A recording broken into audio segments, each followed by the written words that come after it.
ঢাকায় এসেছেন ভারতীয় গোয়েন্দা সংস্থা র এর প্রধান পরাগ জৈন।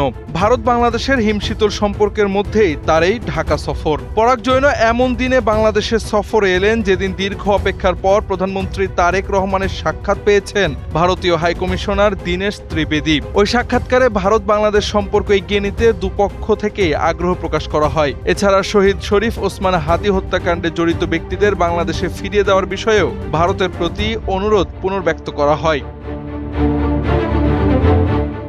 ভারতীয় গোয়েন্দা সংস্থার প্রধান পরাগ জৈন কেন ঢাকা সফরে এলেন সে বিষয়ে কূটনৈতিক সূত্রে সংবাদ মাধ্যমে প্রকাশিত তথ্যে জানা গেছে, বাংলাদেশি সংশ্লিষ্ট কর্তৃপক্ষের আমন্ত্রণে 4 সদস্যের একটি উচ্চ পর্যায়ের প্রতিনিধি দলের নেতৃত্ব দিয়ে ঢাকায় এসেছেন তিনি। তবে ভারতীয় প্রতিনিধি দলের সফর নিয়ে বাংলাদেশ বা ভারতের পক্ষ থেকে আনুষ্ঠানিকভাবে কোনো তথ্য জানা যায়নি। জীবন অবাক না করলে কে করবে? 28% মিল্ক ফ্যাটের অবাক করার সাথে ফ্রেশ মিল্ক পাউডার। জীবন অবাক করুক প্রতিদিন। জানা গেছে রোববার দুপুরে এয়ার ইন্ডিয়ার একটি ফ্লাইটে প্রতিনিধি দলের সদস্যরা ঢাকার হযরত শাহজালাল আন্তর্জাতিক বিমানবন্দরে পৌঁছান। এ সফরে পরাগ জৈনের সঙ্গে রয়েছেন অশ্বিন মুকুন্দ কোটনিস, রাহুল নেগি ও শৈবাল রায় চৌধুরী। কূটনৈতিক সূত্রে আরও জানা গেছে, সফরকালে প্রতিনিধি দলের সদস্যরা ঢাকার একটি হোটেলে অবস্থান করবেন।